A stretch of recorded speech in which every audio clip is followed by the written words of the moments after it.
Hi, I'm Madonna Guy, and you're here with The Natural Alternative. Welcome. Today I'm here with Melanie McMahon, Body Mind Communication Specialist. Welcome. Hello, thank you for having me. You are so welcome. I love your philosophy in life. Keep calm and drink wine. Exactly. Yes, exactly. So, given the time of year, because you're a body mind communication specialist, tell us what's been going on in your world, the type of clients you've been seeing, how you got into this. Let's just have a chat. Oh, wow. So much to start with. Okay. I got into psychosomatics. We'll start there. I got into psychosomatics back in Canada. That's where I'm originally from.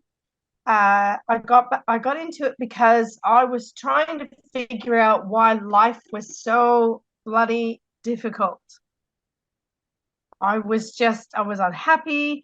I was I had people telling me I was this and I was that, and I'm like, I disagree. And why do you think that? And What were oh you my doing at the God. time, Melanie? At the time, I was teaching dancing. I was a dance instructor at Arthur Murray by that stage. And I had already applied to come to Australia. I was in the process of getting my visa to come here. So I was like, okay, yes, woohoo, onwards and upwards. But at the same time, I was really struggling as a dance instructor. I was struggling with my colleagues, if you want to call it that. And I couldn't figure out why life was so freaking hard. Yeah. It was just hard. I'm like, why can't we just enjoy life? Why is it so hard? And that began my journey towards self discovery. And in that, I came across psychosomatic therapy in Canada with Herman. And as soon as I got to Australia, I said, yep, I'm going to go find them. I'm going to investigate this more. And um, I was here in June 2009. And by October, it was September, October, when the first Mind, Body, Spirit Festival was in September in New South Wales, in Sydney. And I went and I looked specifically for psychosomatic therapy, found them, filled in the entry box to win the 2-day face reading, had a face reading that day. As it turns out, I won the prize, which was really good. And needless to say, here I am. Never thought I would be a practitioner when I started the journey, but it has changed my life so much, so Awesome. much. Um, yeah, I literally say I would not be here had I not found psychosomatic therapy because Fabulous. life is so hard. I It was is. looking for an escape. Yes. And what sort of people come to see you? The people that come to see me are anyone that is looking for a difference in the world. They're looking to understand themselves better. I like to use the word intimacy. Well, not just me, it's a psychosomatic thing. We like to use or redefine words so that people really understand the origin of a word. And my favorite word, or our favorite word, is intimacy. And it is into me I see. Oh, that's That's it. wonderful. That's what psychosomatics is. Yeah. It's all about understanding and seeing yourself at that truly beautifully raw, genuine, authentic self, Wow. intimate self, really. So yeah, because once you really understand yourself, you get that you can understand these books like Don't Sweat the Small Stuff, or like they make a statement, and in our head they can make complete sense, and yet our body, for whatever reason, we're unable to not sweat the small stuff.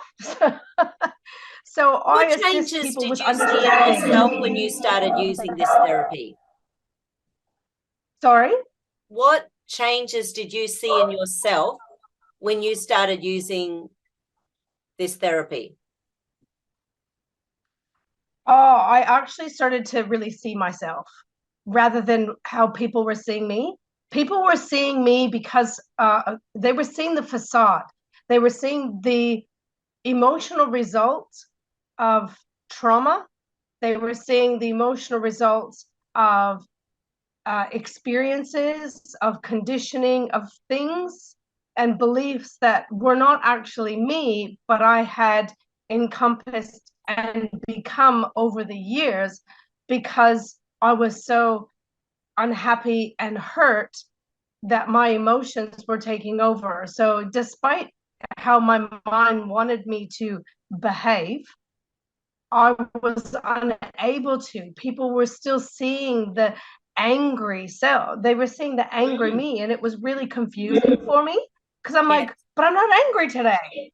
And I didn't understand why I was being seen as angry. And this work, this modality really showed me why I was being presented, how I was presenting myself that way, unintentionally.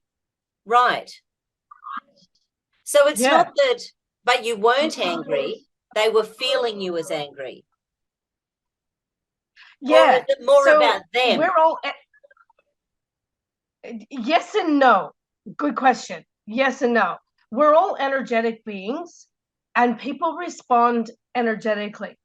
So I've come to realize that despite my controlling mind of wanting me to say things in a particular tone and in a particular way and in a particular fashion so that it's understood and accepted, I've realized that it doesn't matter what my intention is, how I'm received is 100% a reflection of how I actually feel inside.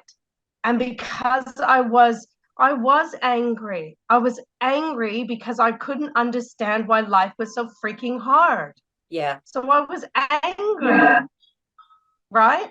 So people were receiving that anger, not because I wanted to be angry, but because I was frustrated. I was irritated with why can't they see this beautiful, loving, caring, compassionate, caring, vibrant woman that I am? Instead, they're just seeing this miserable, grumpy, and calling me a bossy little bitch. And you weren't seeing as I yourself go, that way at all. No, I started because I was hearing that from the others. By the way, I have curly hair. Those of us with curly hair, wink, wink, nudge, nudge, Madonna, we tend to hang on to thoughts that do not serve us. We hang on to a lot of thoughts, but especially the ones that don't serve us. We hang on to them. So when people were saying and receiving me that way, I would hang on to that. And I started believing that. Then that became my belief system of who I was, which is why I was so unhappy and why I wanted out. Because I was like, well, nobody likes me. Nobody wants me. I'm not good for anything. I'm just this lump of whatever, occupying space, pissing people off. Yeah. That's what I started to really believe that. And the reason my body was so, or my energy was so angry was because my soul, despite my belief systems, my soul was going, no, you are not that person. Yes.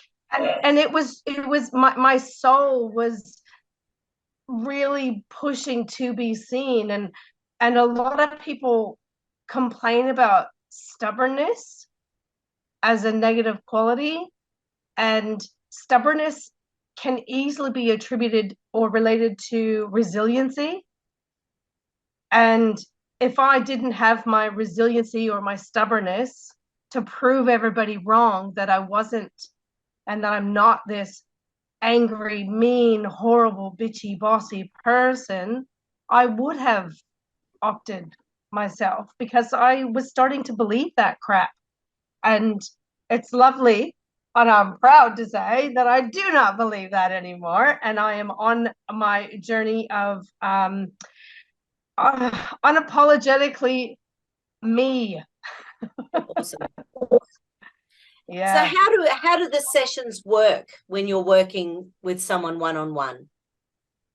Yeah, so I usually start with what we call a face reading, because when you look at somebody, that is the first thing you see. You can't necessarily see the body. You can have an estimate or a guesstimate of what you think the body is like, but you don't really know because it's covered by clothing. Um, but the face always is exposed. Well, until COVID was always exposed. Let me correct myself. It is what we see first. So the face is a roadmap of your experiences. It tells us what has occurred. So anytime I have a client, the first thing I do, even in my initial consultation, which are usually an hour and a half, I take a photo of the face and I have an app that splits the face. And then we actually do a face reading in addition to a consultation form and getting some background information. Uh, but yeah, we want to see, and I explain what I see in the face. So all these women out there, whether we pencil our eyebrows in, wear eyelash, the extensions of the eyelashes, if we have our lip fillers, it doesn't matter what we do intentionally or unintentionally to our face. It is 100% a reflection of what has occurred.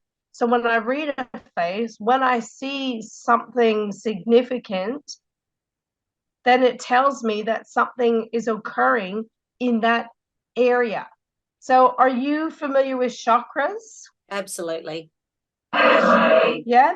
So our chakras are our energy centers, or in our case, we like to call them our emotional managers. So if I read on somebody's face, like we'll take your face today right now. You're wearing this beautiful, beautiful bright lipstick. Yeah. Now, whether you wear it just for your podcast or if you wear it all the time, the lips are two parts. They're the sacral, and they're also, because they're our sacral, they're how we birth our ideas. So we also eat with our mouths, we intake food and energy, but we also birth our ideas. And when we look at lipstick, and whether we have colored lipstick or we have fillers or we do something to highlight the lips in whichever way, it's about accentuating the sacral chakra. The sacral chakra is all about our creativity, it's our relationships, our sensuality, our sexuality, our creativity, all of that. Yeah. So it's not a surprise that you're wearing a bright red lipstick on a day that you're doing a podcast, because it is about expression. Okay. 100%. Super easy. So is the chakra, the sacral chakra, connected to meridians as well, or is it purely a chakra thing? Because I think of here and here being the beginning and end of your central and governing meridian as well. So our central meridian of the points that we've got externally rather than the ones internally that can be needled run from the pubic bone to here, which is CV24. And this is the end of the governing meridian before it goes into the mouth and inside the body. So, my brain went to the meridians there as well. We do integrate them, but they're not 100% straight across. Because, let me explain. When we do a face reading, there's four main things we look at first and foremost. One, we're looking at the bone structure. Bone is your foundation. Yes, your bone versus your tissue. Your tissue is your response to the world based on your foundation, which is why people's faces change. And I have a whole bunch of faces of pictures of my face with all my splits because of where I'm at in my life. It'll change. It looks like I've had a nose job, even though I haven't had a nose job, because sometimes it's really big, sometimes it's really small, and it all has to do with the tissue. Yeah, we compare the left and the right sides. So the left side, this is my left side, even though I think it looks like it's the opposite. This is my left side. Yeah. So your left side is your relationship with yourself. It is your intuition. It is your emotions. It is your feminine. Yes. The right side of your face is the relationship with the external world. It's how we take action. It's how we do. It's our masculine. Yeah. So straight away, we're looking at, is it an issue in the external world or internal? Is it about how you feel, about how you take action, or how you think? Which one is it? And then we go a little bit further and we look at the different zones. And this is where the meridians are interrelated, but not 100%. Okay. So our zones are our mental zone, which is our frame of mind, how we think. Then we've got our emotional zone, how we feel. And then our physical zone of how we take action. So straight away, we look at someone's face to go, what is their largest zone? Is it, and this is the tricky part. Sometimes from the front, it looks like one is larger than the other. But if you turn to the side, somebody's jawline could really cut off the physical zone, and then the emotional zone becomes much larger, or the mental zone much larger. Yeah. So you've got to look at both the front and the peripheral. You've got to see peripheral. No, that's not the right word. The side profile. Yes. That's the word. Profile view. And then, of course, the fourth thing that we look at is the most distinctive feature. Now, the distinctive feature could be the largest, it could be the smallest, it could be the boldest. Like I've seen ladies where they're wearing no makeup whatsoever. We see this typically in elderly ladies, no makeup whatsoever. And then bam, they've got the brightest red lipstick. So they're just walking around like a bunch of lips, right? Like that's what all you can see at the start is the lips. You have to actually take some time to look at the other features of the face, if that makes sense. Yeah? Yes. And obviously straight away, we know that with the mouth, there's something she has to say. She may not be speaking it, but there's something for her to say, which is why she's got her lips talking about that. You know, they're trying to talk on her behalf. So, yeah. Cool. And what do the sessions? What else you got for face me? reading. Yeah, so there's the face reading. So with those different zones, do some people, because I suppose I haven't noticed that so much, do some people really age differently in different areas or line quite differently? Yes, they would. Typically they would. And the reason they would is because the largest zone is where they function from. Right. So what that means is if you've got somebody like looking at yourself, Madonna, from the front and mostly from the side, I feel like your emotional zone is your largest zone.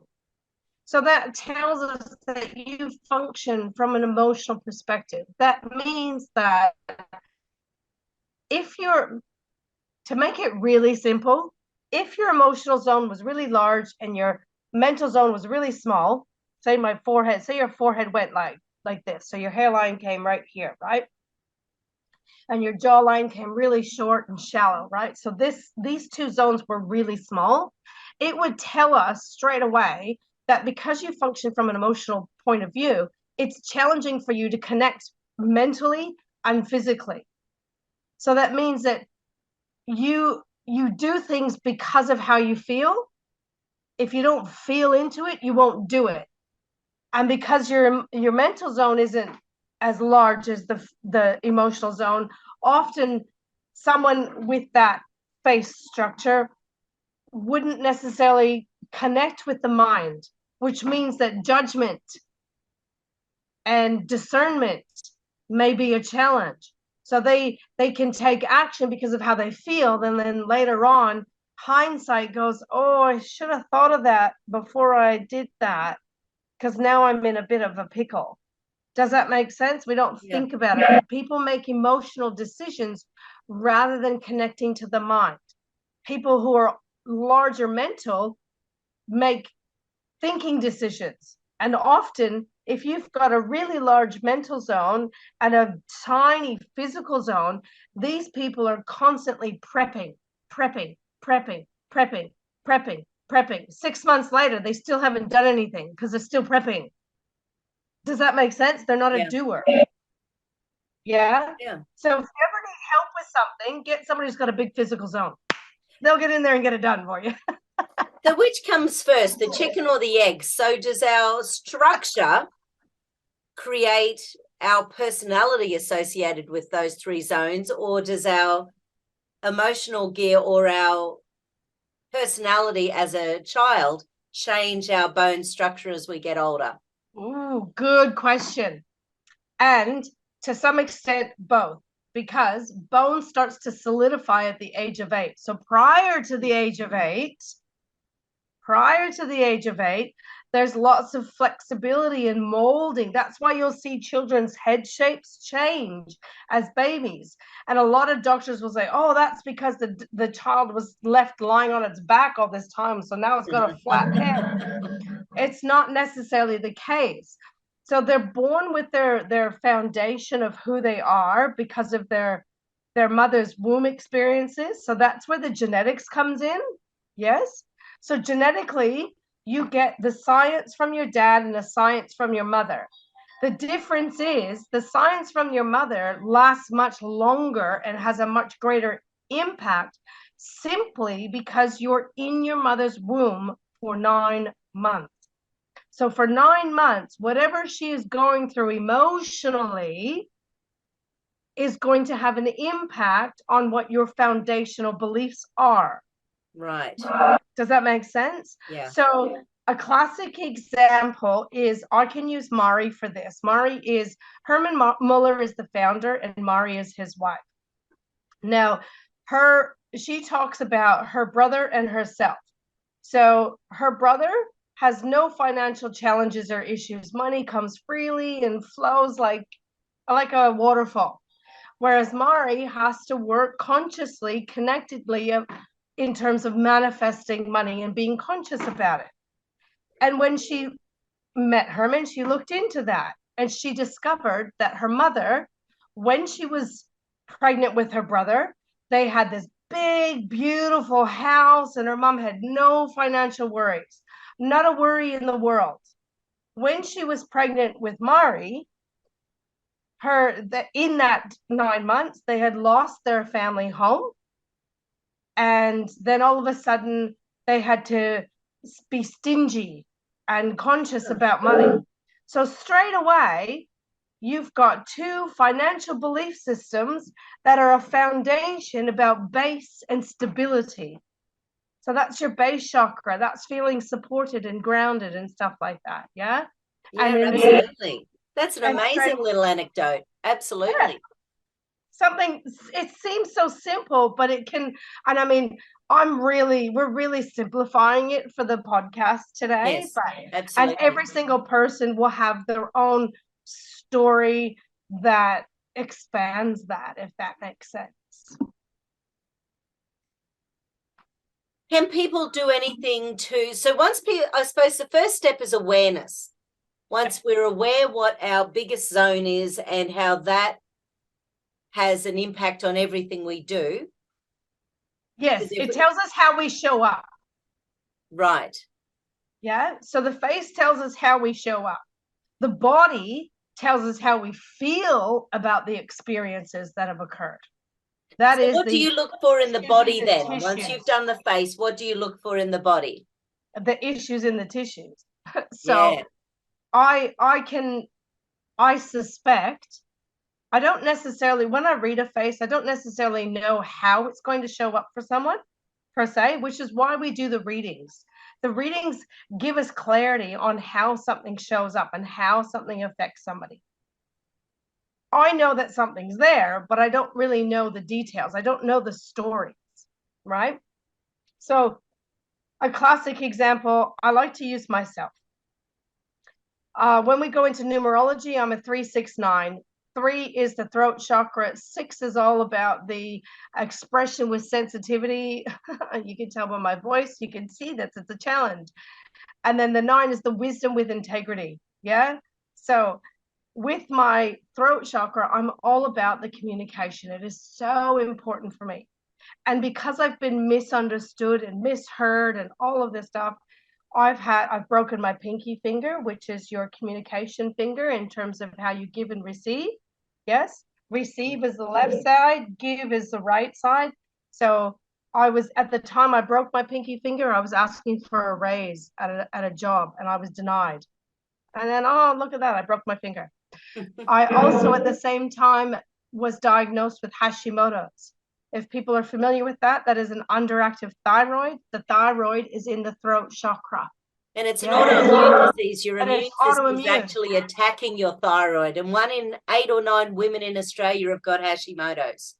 Yes. And if you recall what I said before, if we go back to the beginning of the podcast, I said, oh, I was believing what other people were saying about me. And I started living my life from I'm a horrible person, I'm a this, I'm a that, I'm a blah, blah, blah, blah, blah, blah, blah, blah, blah. Voila, Hashimoto's, autoimmune. Let's just kill yourself from the inside out. Realistically, that's what an autoimmune system. Absolutely. The immune system is deliberately disintegrating, cells in different organs of your body. The really cool thing is, I'm proud to say, so when I was diagnosed with Hashimoto's, I was on 300 micrograms, which is like massive. It's as if you don't even have a thyroid. My mother had hers taken out, and yet I was on a higher dosage than she was. Since then, I've dropped from 300 to 100. So it goes to show you the process, the understanding of what's actually occurring. So as I process and as I live my life, learning how to honor me and be me, I have reduced the amount of medication, which in essence is my body slowly regenerating and repairing itself. Because I really do believe that we can do that. I totally Every single one of us can do that. For some, it's harder, it's more work than others. It depends on how strong or the degree of the belief system. Like there's so many factors that are affecting it. If it's one tiny little thing, then we can shift it fairly quickly. But if it's something that we've been living with for years and years and years, it's going to take some time. And the reality is, so many people, they want immediacy. Yes. And they don't want to take accountability. So people do not come to me if they don't want to be accountable, because I will hold you accountable. I talk to you about how you live your life and how you contribute to receiving what you have in your world. And I'm no different. It's an everyday challenge for myself to look at, okay, what is my thought process? What are my daily habits? What have I done today to improve my life? Or have I slipped into my old habits, which become autopilot? Yes. By the time people come to me, they're on autopilot. They're not even really aware of how they're functioning. So first step is to be aware of how you're functioning. Then the next step is, okay, let's start shifting that. Let's start creating habits, daily habits that we need to do. Well, you choose, I shouldn't say need. You choose to do every day to change or to transition. Yes.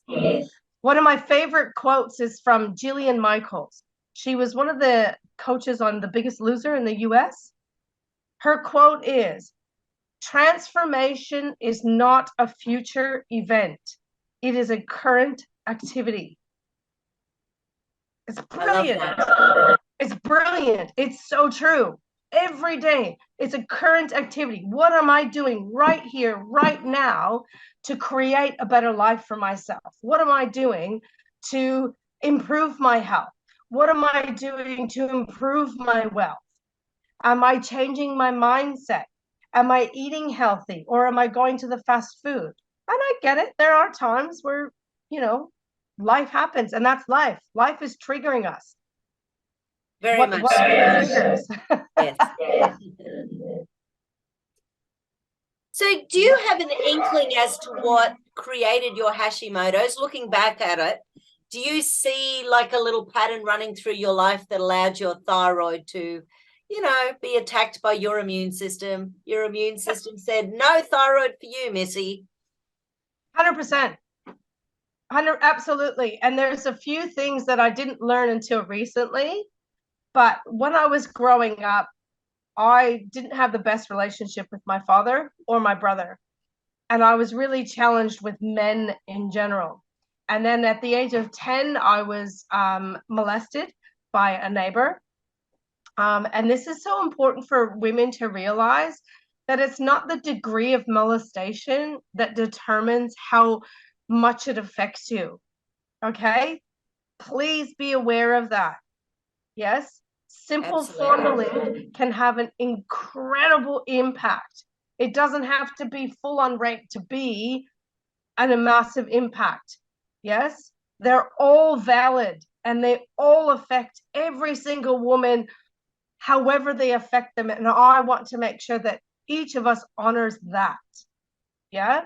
Yeah. So I had that as well. And then of course, because I'd have things said to me like, oh, I wish you would just be quiet and behave like your brother. Your brother's such a good child.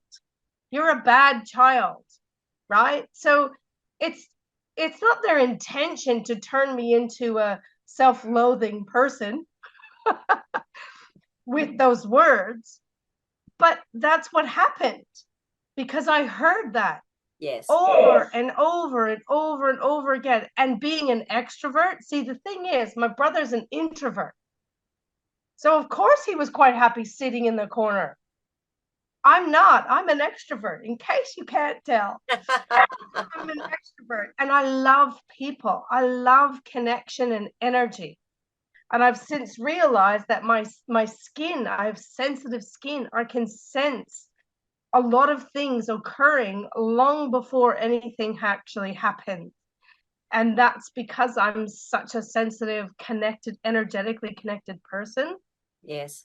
So having that stuff, hearing that, it played its role. And then I found out probably about 7 years ago now, ironically, that I have a sister. I have a full sister, not just a half sister. I have a full sister. And so now you can sit there and go, okay, well, that actually plays a role. I was the daughter, I was the female that my parents kept. So every day I would trigger my parents. So they at a subconscious level were challenged to handle me because they kept me, and in the background, in their minds, I don't know this, right? But in their background, they're going, oh yes, she reminds, oh, but what about that other girl? What about this? What about that? Right? There's all kinds of factors that then play a role. I've known pretty much my whole life that my mother was a accident, right? Now, the family's intention in calling my mother a accident were not to be mean per se, but at the same time, she developed this, I'm not wanted, I'm not stable. So my mother suffers from emotion sickness. Not a surprise, right? Stability, her base, her support system is ungrounded. It's all wobbly, right? Yeah. Now, my mom has that within my grandmother. When my grandmother was pregnant with my grandmother would have been going, oh my God, what are we going to do with this child? How are we going to do this? This wasn't in our plan. Whatever her thoughts were, those are the thoughts that are going on, right? They're emotionally affecting her and they're becoming my mother's foundation of who she is. Now, within my mother forming is me. I'm a little egg inside my mother, right? I'm also receiving that. Am I worthy? Am I good enough? Should I be here? Crap. I never actually thought of the eggs receiving all of that data as well. I've been doing kinesiology for 25 years. It's just never occurred to me before. Okay. It's crazy, isn't it? Yeah, absolutely. And we're seeing that. The really cool thing is science is finally catching up. Yeah. And showing us the result of that. So we're starting to see that. So it's not a surprise that straight away I also believe this may throw another spatter in the works for some people.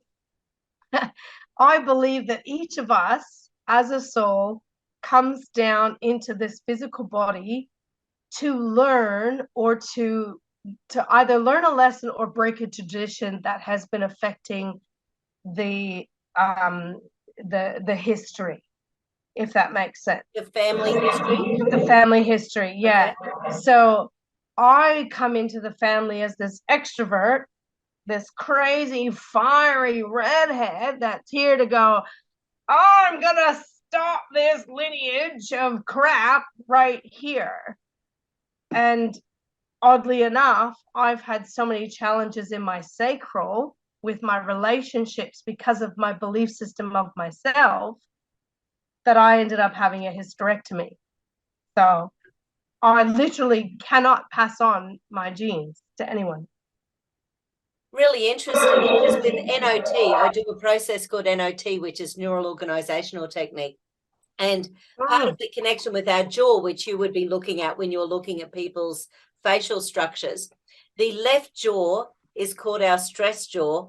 Our right jaw is called our defensive jaw. And the left jaw affects our right hip, and the right jaw affects our left hip.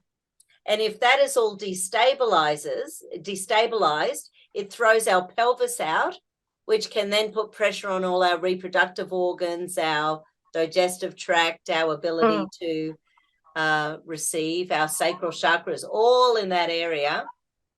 So, Yeah. you know, our little jaw, which is so affected by what we eat, and our so much. The jaw, it is the hinge. It's the joining point of our emotional to our physical. Oh, wow. It is how we take action on our emotional behalf. So if we are inflexible on how to give or receive love, or how to support ourselves, or how to do for ourselves, then we tend to have challenges. Like this muscle right here, it'll be interesting. You can feel that muscle. Yeah, have a press on that muscle and tell me, does that hurt? Yeah. It's the muscle that causes lockjaw. So when that jaw locks down, it's because of the stress and the defensive-ness. It's literally like a huge clamp. Yeah. And it's about, for us, how we take that psychosomatically. Going further to what you're saying, it's about how we are or aren't flexible in our ability to take action on how we feel about something. Right? And if you think about so many women and the way society is currently, we can disagree with a lot of things, but so many of us feel like we can't do anything about it because it's shut down. So how many people get offended by somebody having a fucking, opinion? You're not allowed to have an opinion on anything these days. It drives me nuts. I interviewed a doctor this week, Dr. Rima Labo. She's nearly 53 years as a physician. And in her first day in med school, and she's never prescribed a pharmaceutical, frickin' dynamo woman. On her first day in med school, they said to her, they said to the whole class, in fact, they said, men. She's like, yeah, men. Yeah. And he said, the way that drugs work is by poisoning enzyme systems. If we like the way that we have done that, we call it a benefit. If we don't like the way that we have done that, we call it a side effect. And her brain, she put her little hand up and said, she's 79 now, and she said, enzymes? Isn't that like the stuff of life? What happens if we go around poisoning enzyme systems on a daily basis? And she, of course, got told to shut up and don't think like that. And so by the time she got out of med school, she decided she was never going to poison an enzyme system on her watch. I loved her. Anyway. I've got like incredible goosies from that. Like, seriously, that's amazing. I And love it's that. making me wonder how Send dental me her work affects details. all this as well. Dental work, Oh, because I was thinking there's a client that I had an example of that, you're talking about this hinge. And of course, in kinesiology, there's a whole bunch of jaw stuff we do. So if we are physically changing the structure of the jaw, whether it's physically with kinesiology or chiropractic or massage or going to a neurological dentist who knows what they're doing, and they widen the roof of the mouth and they widen and the whole thing is opened up, does that then make you more open to the world, more like, I'm wondering about the structure, how, or is that all it set has the as potential. an adult? Yeah, it has the potential to. One of the things that's so important for us as psychosomatic practitioners is to work with clients prior to any procedure so they understand the foundation of and the origin of it. Because if they do not understand it, it will continue to show up however it needs to be seen. It will transition. Does that make sense? Yeah, okay. So they've got to be aware of that, otherwise they might not know what's going on in their Yeah. world. So like we go to we go to a chiropractor to physically realign our spine, which is all well and good. But if we don't understand why we're out of alignment in the first place physically, then by the time we get home, we can be back in the same spot, which we see. We see Yes, it when absolutely. people say, oh, that chiropractor is full of shit. They don't know anything because I felt good at the time, but it only lasts long enough to make me go back again and la la la. And they go into this story, yeah. And it's just the story of their shit coming up for their realization, for their processing. I have a client, she's a colleague rather than a client, I should say. And I have permission, by the way, just so people know, when I see my clients, there is a confidentiality agreement. So unless I ask you if I can share something or you tell me that you want me to share something, I don't actually share it. So please be aware of that. This particular young lady is someone that is in the psychosomatic community. So she has given permission for this. So I saw her when I was doing my my log books, my practical to get my certification. Now, when I met her, she was talking about how much she would sweat. And I didn't know, I mean, we didn't know it at the time, but we were noticing that she was always wearing socks or she would stand on a towel. She always had a towel. And through our private sessions, we had discovered that when she was 10, she used to sweat so much from her arms at the age of 10. Wow. That she would change her shirt 4 times a day. That's not puberty, right? Like people say we don't sweat until puberty. It's bullshit. Yeah. There's just people are just making shit up sometimes. So at the age of 10, she was, she had been sweating all this, and she went in for surgery to have her sweat glands removed from her armpits because as a child, who wants to change and carry 4 shirts, 5, 6, 7 shirts a day when you go out for the day, right? What she discovered is it transitioned from her arms to her hands and her feet. So here we are when we're doing our program. I'm doing the course, and there she is. She's standing there in front of everybody, and she literally has a pool of sweat that is traveling on the tiles. And that's exactly it. So it tells us that she hasn't actually, at that time, not so much now, but at the time, she hadn't really been able to connect what was going on psychosomatically to the physicality of what her body was doing. Yeah. The physical it's just the physical manifestation of something that's already occurring and requiring your attention.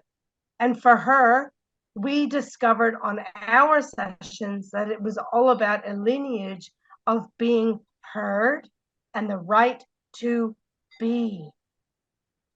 The right to be. Now it's up to her to do the work. When people have stories like that, I often say to my clients, you're entitled to be here on this planet. Don't let your brain tell you any difference. You're here like everyone else. But sometimes they've never believed that since they were itsy bitsy teeny weeny.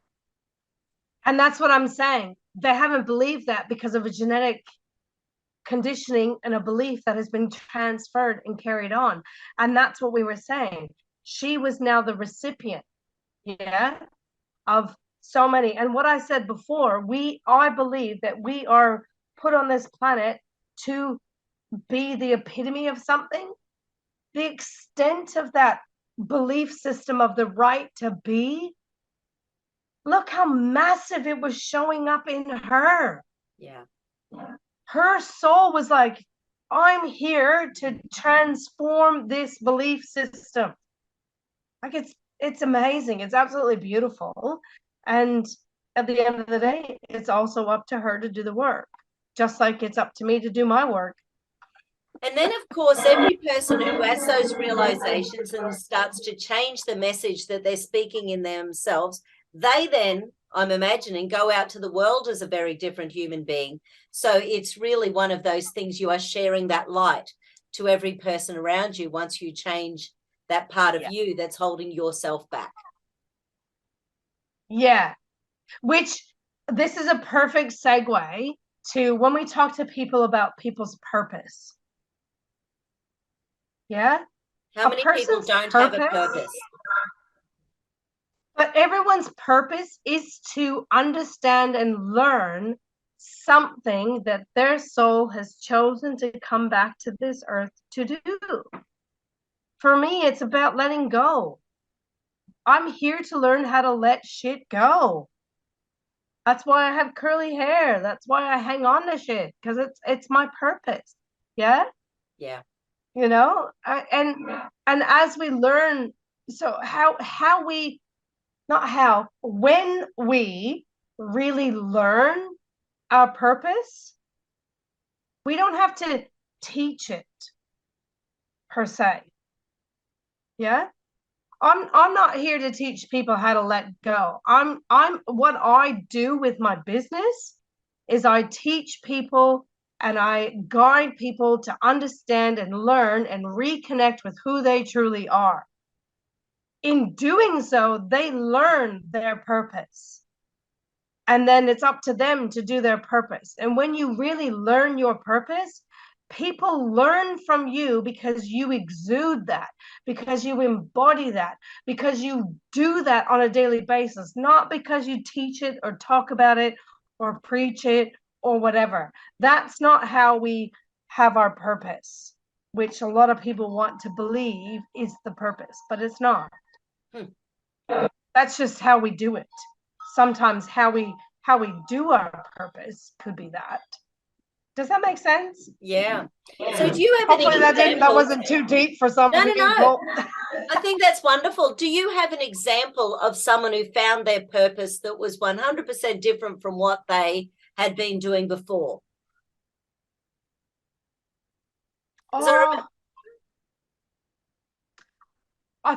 think all of us are, in all honesty, because I mean, I used to think my purpose was to teach people or to do this or to do that. And although I do that, my sole purpose is to let go. Right? And I see when I process that each and every day. So I'm going to give you a clear example. Some of you may not know I'm a bit stuffy in my nose and in my voice. So I've separated from my husband 2 years ago, and we have been ongoing with our settlement, our property settlement. Absolute rubbish, right? We had mediation on the 5th of December, and literally the 6th of December, I came up with head and throat and I've been having this shit storm in my face for a couple of weeks now. And it wasn't until my client on Friday that I had my epiphany, and I realized that, as we've spoken to about earlier, my belief system in my self-worth and my, right? We've spoken about that. Yeah. And what I realized in this process of the settlement, my ex-husband doesn't want me to have anything. Even though he said, I'll love you forever and all I want to do is take care of you and blah, blah, blah, blah, all this stuff. There was one thing he said in the finalizing of the consent orders. He said, and you have to remove any and all photos where I am a part of. Because he's like, you do, and he would say this right from the moment we separated. For the last 2 years, I've been hearing this, but not connecting. You do not exist to me anymore. You are nothing. And I kept going, well, I didn't marry him because I didn't love him, because I didn't this. And I'm like, I'm doing this whole, well, he's still an amazing person. I understand he's hurt and he's this, and I'm doing all this stuff. But on Friday, I couldn't speak on Friday. I realized that it was the process of eliminating me. And I said before, remember at the very beginning of the podcast, I said one of my biggest challenges was believing in my self-worth and being allowed to be here and to be seen and be heard. And on Friday, I went, holy fuck. He's trying to erase me. Yeah. That's why it's not about him. It's not about him and what he wants to do. Right? It's about my trigger of my self-worth being triggered by his actions. And it was like within 15 minutes of me saying it, expressing it, saying it out loud, because I'm a throat chakra person, the minute I said that, within 15 minutes, I was able to take a clear breath through my nose. Wow. And my body had that clarity. Yeah. It's crazy. With the Australian bush flower essences, one of the flower essences, Dagga Hakea. And Dagga Hakea is for stuffiness. It's for stuffy nose and stuff. And very specifically, it's for resentment to close family and friends. So resentment and anger and bitterness towards close family and friends and loved ones. So I've been using a lot of that. But, you know, it's sort of... And do you mind if I extend on that a little bit? No, please. And so extending with that, 100% agree with that. And this is how the different modalities marry each other. This is how they marry each other. But going back to the psychosomatics, I realized that in my relationship with the reason I ended up leaving my husband was because this is the identity right here. This is all about the identity. And obviously the mouth and the throat is all about expression. And I realized that I was hiding. I changed who I was to please my partner. And in doing so, I didn't speak up. I didn't talk. I hushed my concerns. It doesn't mean I was quiet. I still fought with him about all kinds of things, but the communication was not where it needed to be. And that is the essence of what we're talking about, of how it shows up. So me, with this mediation day, my body went, oh, fuck, I'm over this shit, and let it out.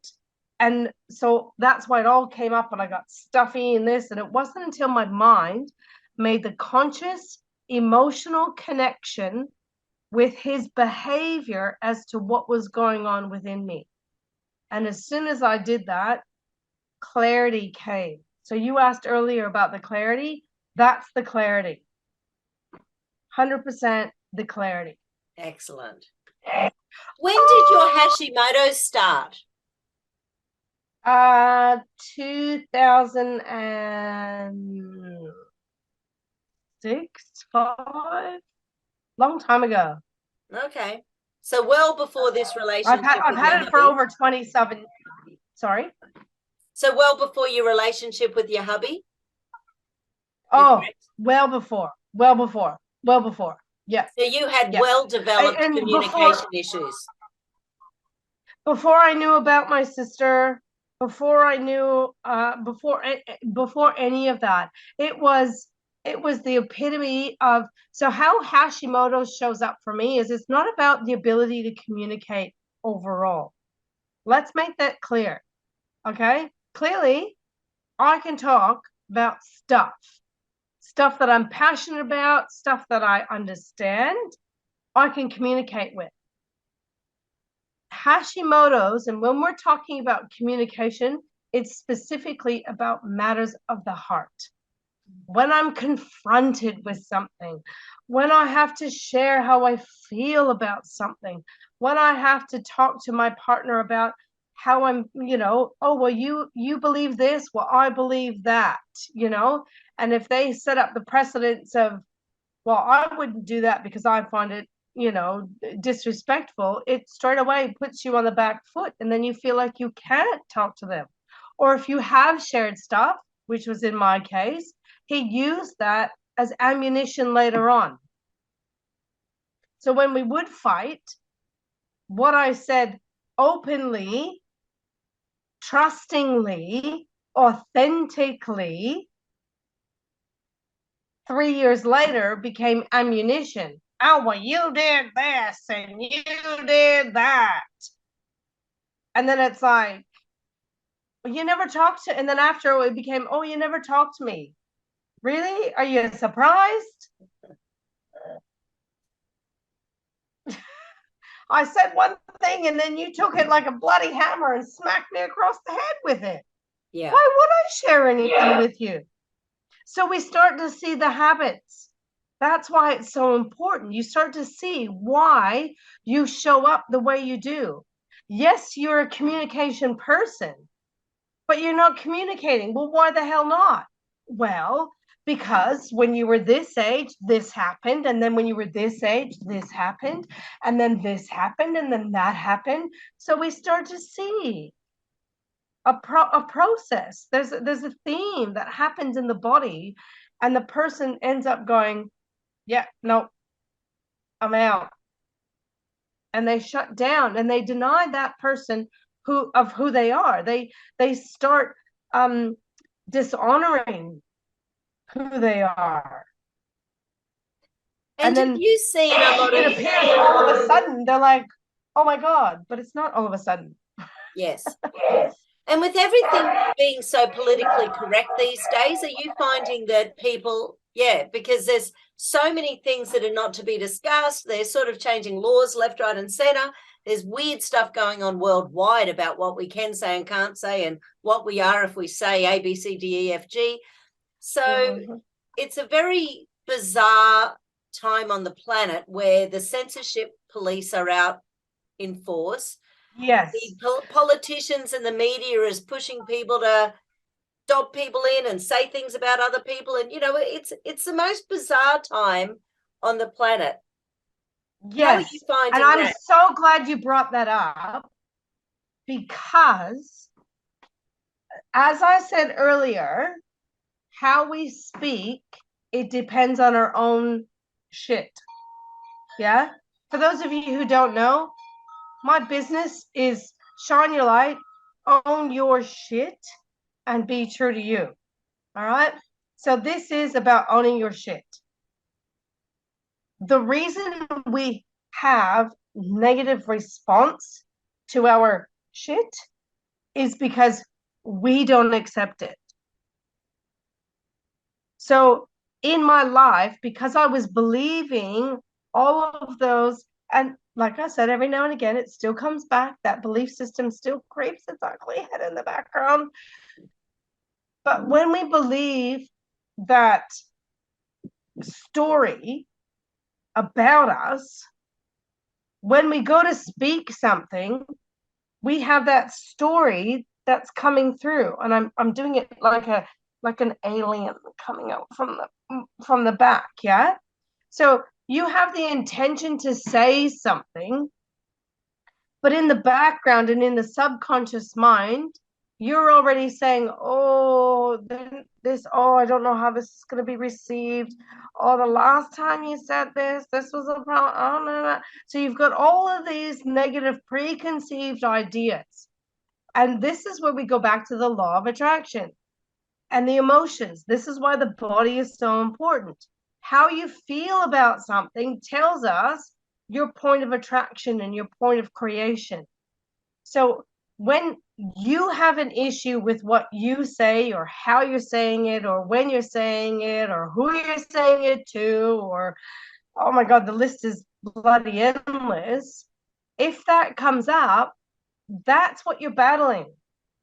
When you do not have that conflict within you, then it doesn't matter how how it's received. And in actual fact, there will be less and less reaction because there's no reaction on you. When you're in alignment, you know, without a doubt, you embody that somebody else's reaction is their shit coming up for them to deal with. Right? And that's the first transition from your crap to that, is you go, okay, and you go through this whole processing thing. Yep, that's their shit. I get it. I see it. Okay, that's theirs. It's not mine. I'm all good. I'm in alignment. Yes, yes, yes. And you do everything you can to convince yourself and be in alignment. Yes, I can make fun of it, but I understand the process. That's why I can make fun of it. And then the other party will have less and less of a reaction because you are okay with what you say, how you say it, when you say it, where you say it, because you and only you are honoring you. When you honor you and go, I am saying this on my behalf because my soul 100% believes I need to say this. Yeah. One thing about me is because of my throat chakra, when I'm really onto something, that's when my throat really reacts. Yeah. So this is obviously true. This is true for a lot of people. One of my friends is a kinesiologist, and when she was pregnant with her baby, she used to say that she didn't enjoy sharing her body with another human being. But part of the way that it was very challenging for her being pregnant. It wasn't an easy pregnancy, and she's a really good naturopath, but it was just tough. But that would have affected her child. Yes. And one of the things that she started doing while she was pregnant, when she was working on other people doing kinesiology, she started burping to release the client energy so that she didn't take it on inside her body. And I never actually thought of that burping as being a throat chakra thing before, because my clients would say to me, oh, I had a treatment with Linda the other day, and oh my gosh, she must have been so unwell. She was burping like a crazy thing. And I said, the more she burps, the worse you are on the table. It was your emotional shit she was releasing. Yeah. Absolutely. And I'm so glad you brought that up, because it's a combination of the identity.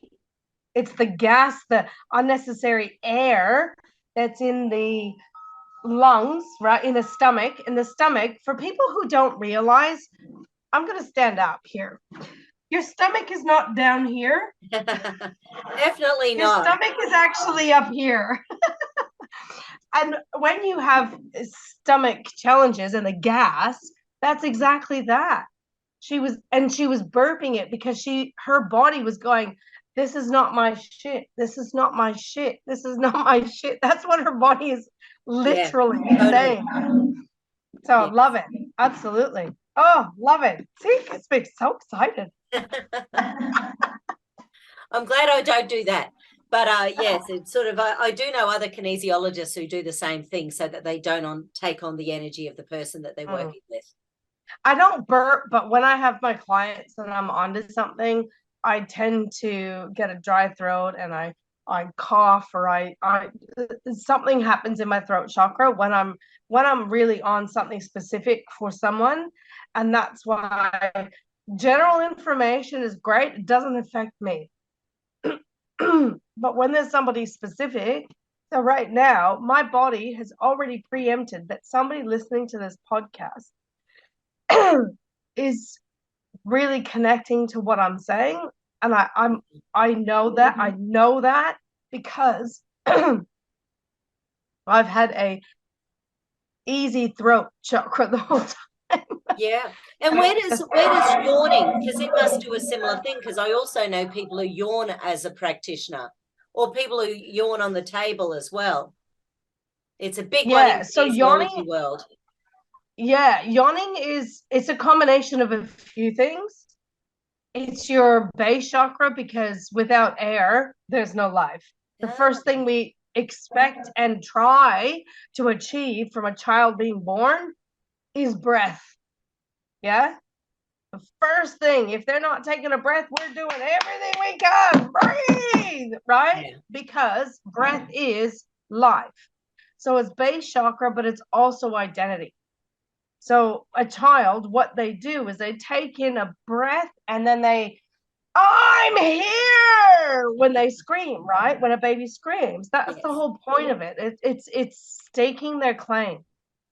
And often we will find, if you do the history and the data, it will support when there's children that are challenged with that, they've had a challenge with taking their first breath when they were born, or expressing when they were first born. You'll see it. It's not coincidence.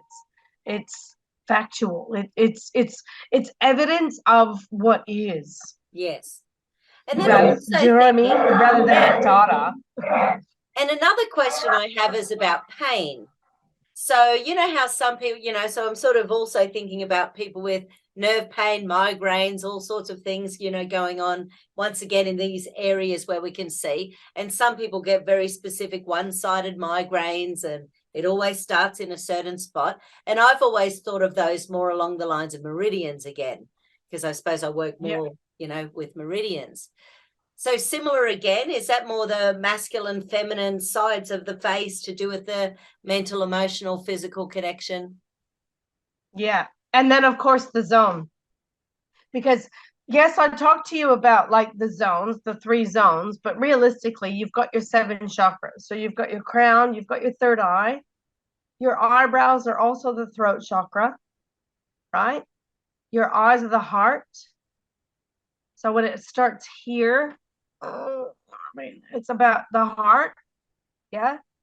This zone is the nose, which is the identity. Yes. Then we've got our sacral, which is our relationships, and then we've got our base.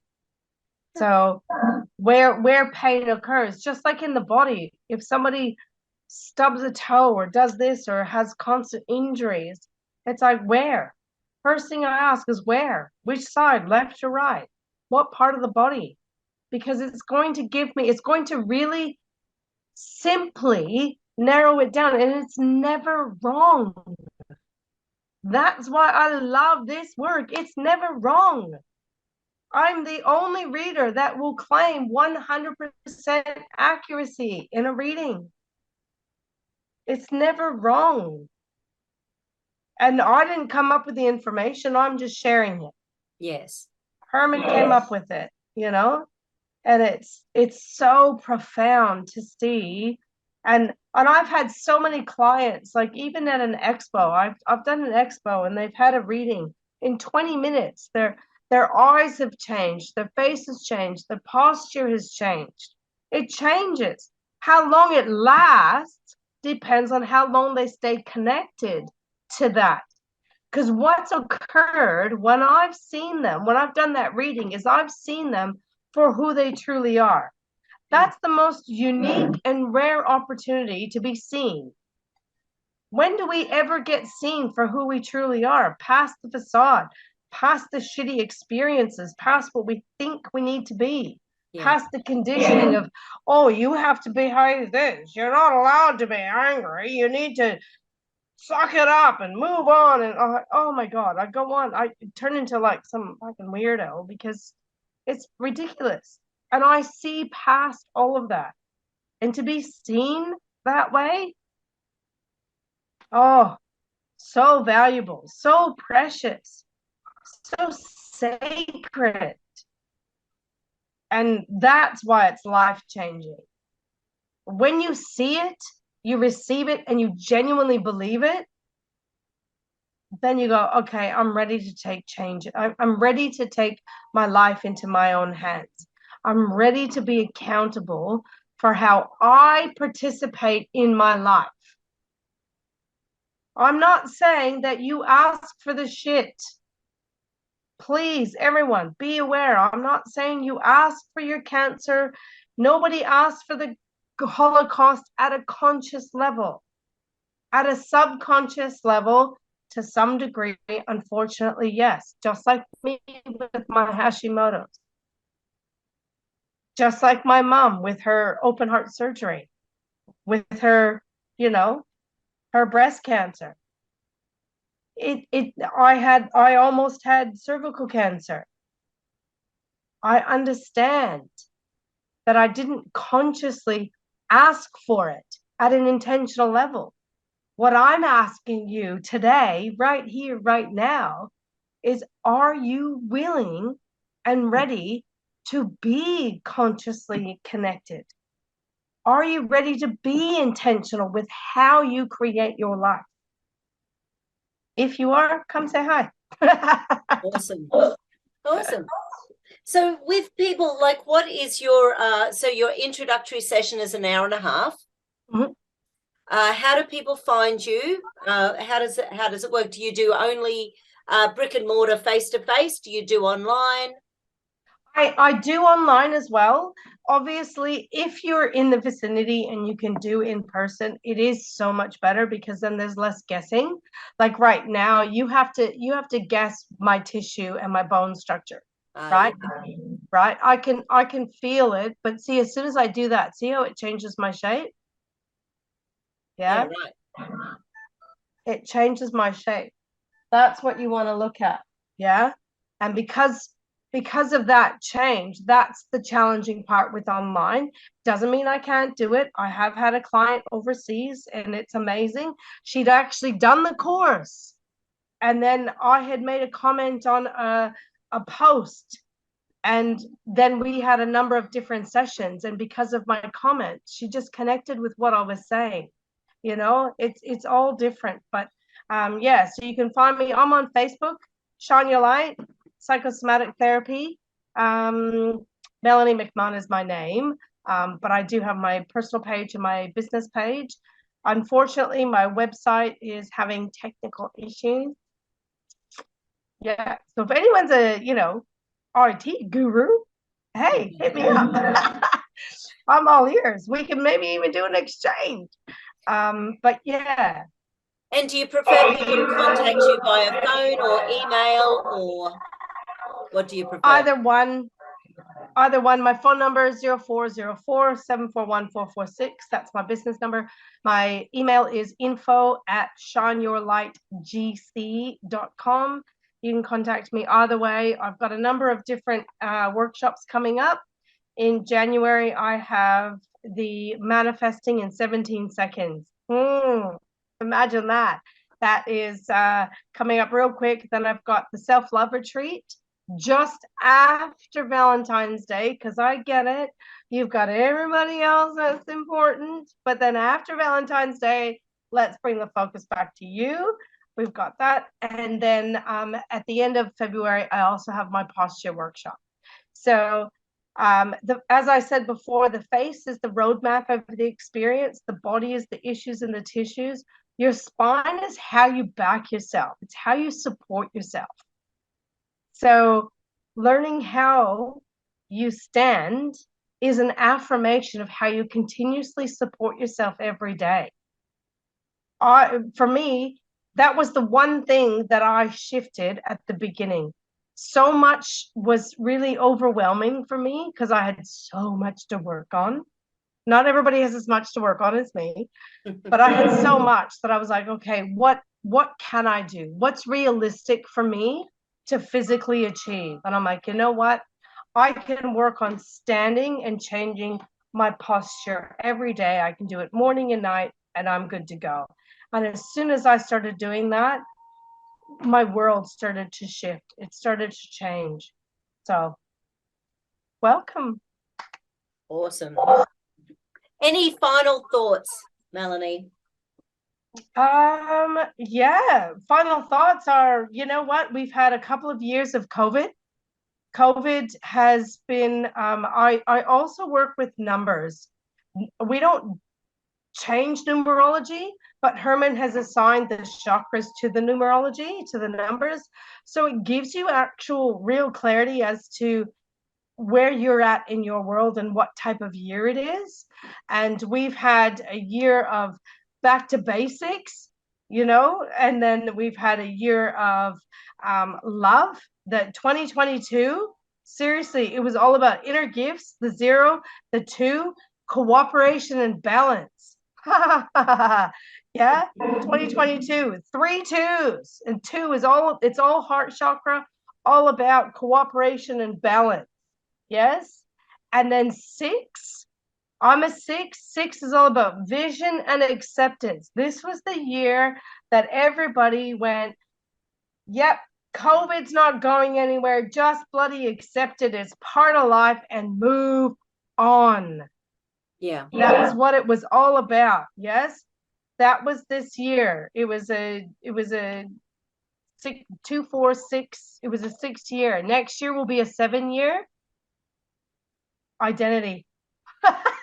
Okay. Yep. Yep. She's already feeling that one. Yep. Yep. Oh yeah. Get it onto a good start. Have a session, contact me. I'm open. Let's go. Moving on. Awesome. Onwards and upwards. Yeah, absolutely. Every day and every way I'm getting better and better. Absolutely. That's what it's all about. It's what it's all about, living your best life. Into me, I see, so I can be the most effective, beautiful self that I am. Beautiful. Feel that. Feel that. Awesome. Thank you so much, Melanie. You've been a champion. Lovely connecting with you. So honored. Thank you so much, Madonna. Awesome. Beautiful. Excellent. Have a fabulous day, everyone. Thank you for listening. Bye. Yeah.